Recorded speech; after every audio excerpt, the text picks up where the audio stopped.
एक बार मृत्यु के देवता ने अपने एक दूत को पृथ्वी पर भेजा। एक स्त्री मर गई थी, उसकी आत्मा को लाना था। आदेश पाकर देवदूत आया, लेकिन वहां जाकर वो बेहद चिंता में पड़ गया, क्योंकि 3 छोटी छोटी लड़कियां, वो भी जुड़वा, एक अभी भी उस मृत स्त्री के स्तन से लगी है, एक चीख रही है, पुकार रही है, और एक रोते रोते सो गई है। उसके आंसू उसकी आंखों के पास सूख गए हैं। 3 छोटी जुड़वा बच्चियां बेसुध और स्त्री मर गई है, कोई देखने वाला नहीं है। पति पहले ही मर चुका था, परिवार में और कोई भी नहीं है। इन 3 छोटी बच्चियों का क्या होगा? उस देवदूत को जब ये ख्याल आ गया तो वो बहुत दुखी मन से खाली हाथ वापस लौट गया और बिना उस स्त्री की आत्मा को लिए ही अपने धाम पहुंच गया। उसने जाकर अपने प्रधान देवता से कहा कि मैं नहीं ला सका उस स्त्री की आत्मा को, मुझे क्षमा करे, लेकिन आपको वर्तमान स्थिति का पता ही नहीं है। 3 जुड़वा मासूम बच्चियां हैं, छोटी छोटी, दूध पीती। एक अभी भी मृत मां के स्तन से लगी है, एक रोते रोते सो गई है, और दूसरी अभी भी चीख पुकार कर रही है। हृदय मेरा ला न सका। क्या ये नहीं हो सकता कि इस स्त्री को कुछ दिन और जीवन दान दे दिया जाए? कम से कम ये बेसहारा लड़कियां थोड़ी बड़ी हो जाएं, क्योंकि इस दुनिया में अब उन्हें कोई देखने वाला नहीं है। मृत्यु के देवता ने उसकी बातों को ध्यान से सुनकर गुस्से में कहा, अच्छा, तो तू बड़ा समझदार हो गया है।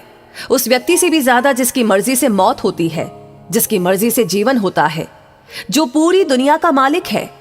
तो तूने अपने जीवन में आज पहला पाप कर दिया है और इसकी तुझे सजा मिलेगी।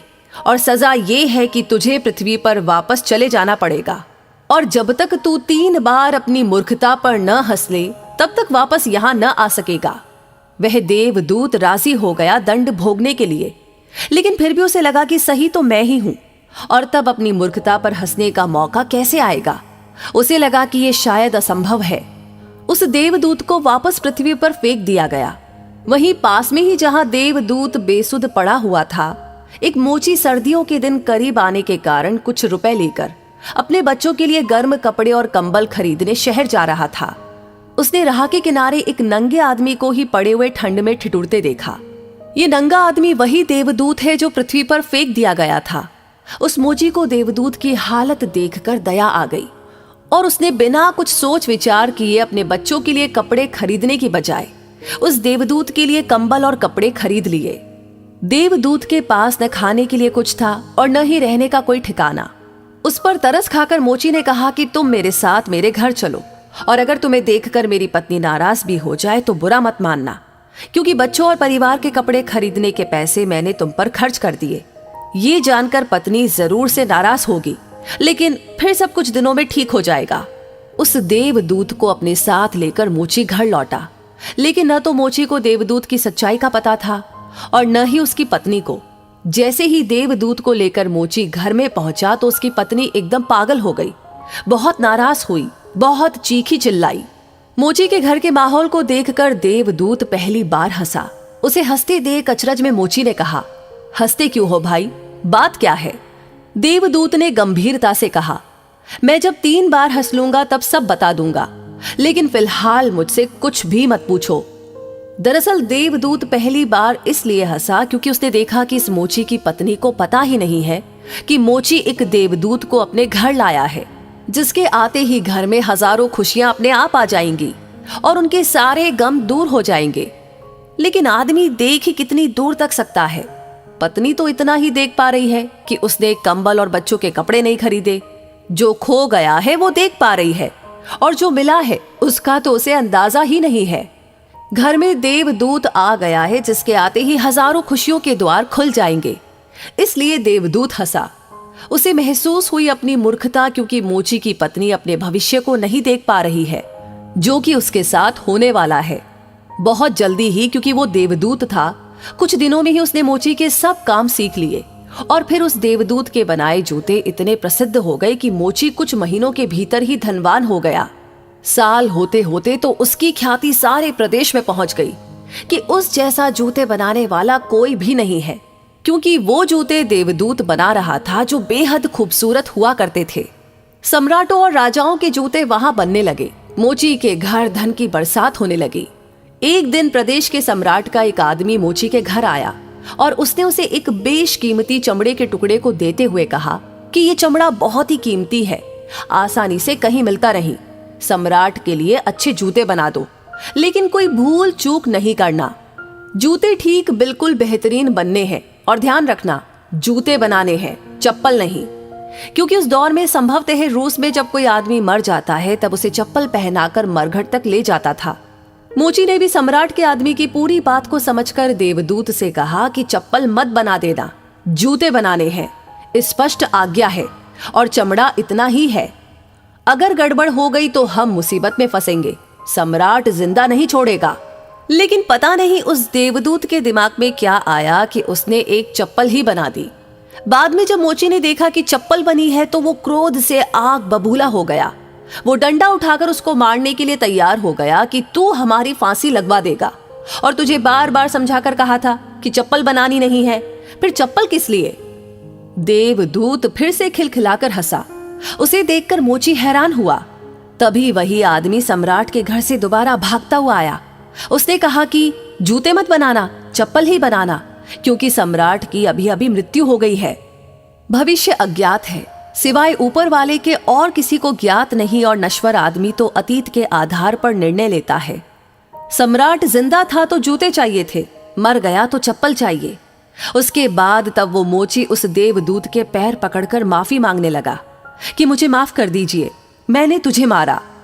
देवदूत ने कहा कि कोई बात नहीं, मैं अपना दंड भोग रहा हूं, इसमें तुम्हारी कोई गलती नहीं। लेकिन वो देवदूत आज दोबारा हंसा था। मोची ने फिर से पूछा उसकी हंसी का कारण। उसने फिर कहा कि जब मैं 3 बार हंस लूंगा तो सब बता दूंगा। दरअसल वो देवदूत दोबारा इसलिए हंसा कि भविष्य किसी को ज्ञात नहीं है, फिर भी लोग असीमित आकांक्षाएं, ईर्ष्या, घृणा, द्वेष रखते हैं जो कि पूरी तरह व्यर्थ है। फिजूल की लालसा व लोभ करते हैं जो कि कभी पूरी नहीं होती। हम याचक की तरह मांगते हैं जो कभी नहीं मिलता, क्योंकि कुछ और ही मिलना तय है।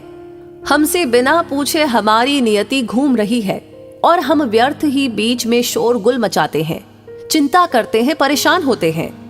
चाहिए चप्पल और हम जूते बनवाते हैं। मरने का जब वक्त करीब आ रहा है तब जिंदगी का हम हंगामेदार आयोजन करते हैं। वर्तमान समय ही हमारा है, लेकिन हम भूत और भविष्य के बारे में दिन रात सोचकर बेमतलब की चिंता में मरे जा रहे हैं। अब उस देवदूत को लगने लगा कि वे बच्चियां, मुझे क्या पता भविष्य उनका क्या होने वाला है।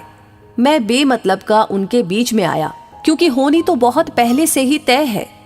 कुछ दिनों के बाद एक तीसरी घटना घटी कि एक दिन 3 लड़कियां उस मोची के यहाँ पहुंची। उन तीनों लड़कियों की शादी हो रही थी, इसलिए वे तीनों अपने लिए जूतों के ऑर्डर देने वहां गई थी। एक बूढ़ी महिला भी उनके साथ आई थी जो बहुत अमीर दिख रही थी। देवदूत उन्हें देखकर पहचान गया। ये तो वही 3 लड़कियां हैं जिनको वो उनकी मृत मां के पास छोड़ आया था, और जिनकी वजह से वो दंड भोग रहा है। वे सब वर्तमान में बहुत स्वस्थ और सुंदर दिख रही हैं।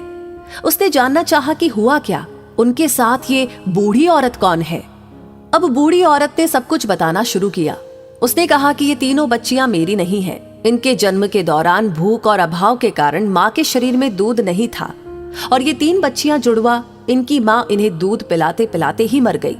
जब मैंने इन्हें देखा तो मुझे इन अनाथ बच्चियों पर दया आ गई। मेरे कोई बच्चे नहीं थे, इसलिए मैंने इन तीनों बच्चियों को गोद ले लिया। बूढ़ी महिला ने अपनी बात को आगे बढ़ाया और कहा कि अगर आज भगवान की कृपा से इनकी माँ जिंदा रहती तो भी शायद ये तीनों बच्चियां गरीबी, भूख, दीनता और दरिद्रता में बड़ी होती। माँ दुर्भाग्यवश भले ही मर गई हो, फिर भी ये तीनों बच्चियां बहुत बड़े धन, वैभव व संपदा में पली, और अब मेरे बाद सारी संपदा की यही 3 मालकिन है। फिलहाल तो इन तीनों का एक सम्राट के परिवार में विवाह हो रहा है। देवदूत फिर तीसरी बार हंसा और विस्तार से मोची को उसने पूरी घटना बताई। उसने कहा कि भूल मेरी थी, नियति बड़ी है और हम उतना ही देख पाते हैं जितनी समझ है, लेकिन जो कभी नहीं देख पाते बहुत वृहद विस्तार है उसका। मैं अपनी मूर्खता पर 3 बार हंस लिया हूं। अब मेरा दंड पूरा हो गया और अब वापस जा रहा हूं।